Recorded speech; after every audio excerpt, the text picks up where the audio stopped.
Hey friends, welcome to One Flight Down, welcome to the Terry Isle Tasting Lounge, and welcome to the first Back of the Beer Fridge Sunday of 2025. Today we are checking out a beer from the Sleeping Giant Brewing Company. This is called Stouty McStoutface.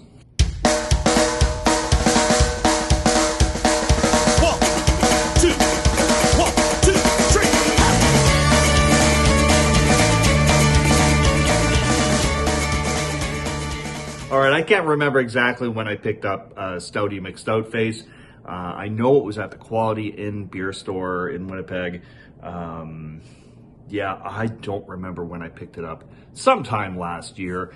I just remember coming across the label and getting a chuckle out of the image and, of course, the name. I think we all kind of know the story. I mean, I could have done some research ahead of time and looked this up to get the details. But I think we're all kind of familiar with the story, right?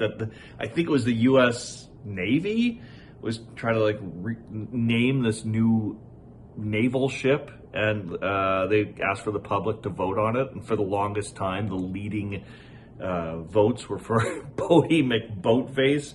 I don't think that ever went through. Who knows? It was a silly internet meme kind of a thing. And yeah, it just turned into a lesson never to let the public name your stuff. So yeah, this is a stout, obviously. It is 7% alcohol, 40 IBUs.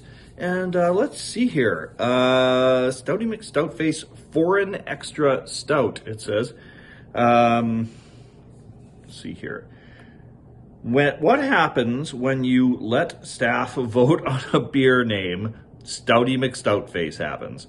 Originally brewed with higher ABV to withstand the voyage to tropical climates, savor this smooth, fuller-bodied stout with coffee and chocolate notes and a slight roasted bitterness on the finish.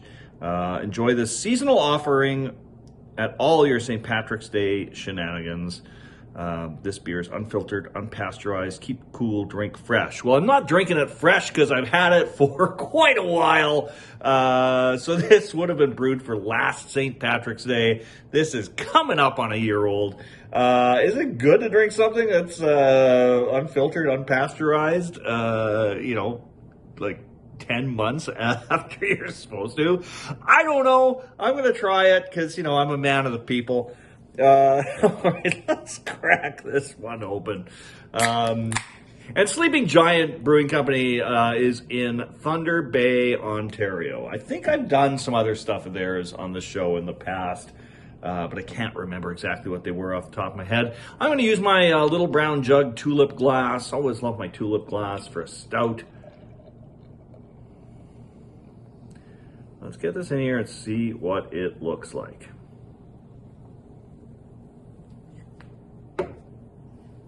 Nice dark beer. You know what? I'm not getting much light through that at all. As it was pouring out, it kind of looked like more of a deep brown, but in the glass, it's pretty black. Great tan head on there. On the nose, I'm getting kind of like a malty note on the nose. Little bit of like a chocolatey kind of a note.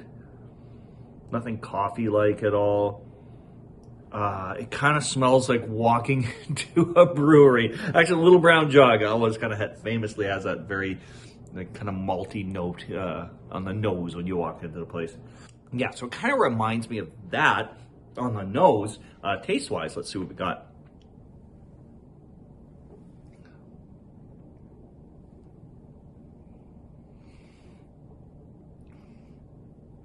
Well, it hasn't, as far as I can tell, taste-wise, it hasn't gone bad or anything.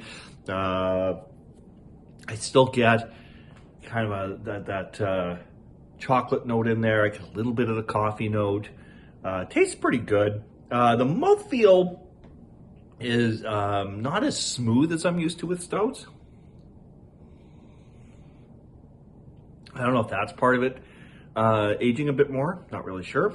But yeah, it's just not as smooth as I normally like with a stout. So yeah, I mean, overall, it's a pretty decent beer. I mean, it's back of the beer fridge. It's been sitting there for a while, so you got to kind of take these these tastings with a bit of a grain of salt. Well, don't actually put salt in there. That probably wouldn't be a good thing. Yeah, I don't rate my beers. I don't give like a rating when I do beer reviews. Especially not going to do it on a back of the beer fridge Sunday because it just wouldn't be fair. It's not a good representation of the beer. So anyway, let's check. My favorite part of back of the beer fridge Sunday is checking out what we're going to do on the next back of the beer fridge Sunday. Hold on. All right, I'm pretty interested in this one. I remember seeing this when I was packing up my beer when I moved last fall. And I'm like, where did this come from? I don't remember buying this at all. I know it wasn't gifted to me by like a brew tuber or anything like that because I would remember if that was the case. I honestly don't know where I came across this beer, but it was in the back of the old beer fridge. And I stuck it in the back of this one. This is from Unibrew out of Quebec. I think I'm saying that correctly. They're a great brewery, very, very famous Quebec brewery. Do a lot of really good stuff. This one is a Tout de Monde Megadeth. That's right. I'm going to be doing a Megadeth beer on the next back of the beer fridge Sunday. Yeah, I honestly don't remember where this came from. I don't remember ever having owned a Megadeth beer. So when I'm guessing I got a variety pack a while back, like quite a while back. Didn't realize one of them was a Megadeth beer. It just sat in the back of the beer fridge. I'm very curious about this. Looking forward to the next back of the beer fridge Sunday. That video should be up in about 2 weeks. I'm going to try and do back of the beer fridge Sunday every other week, twice a month, that sort of thing. I used to do it weekly, but right now, yeah, I'm kind of looking at twice a month. So later in January, you'll be seeing this one, the Megadeth beer, all the way from Quebec. All right, thank you all for dropping by the Terry Isle Tasting Lounge. See you all again real soon, my friends. Cheers. Again, I'm tired and I need to go home.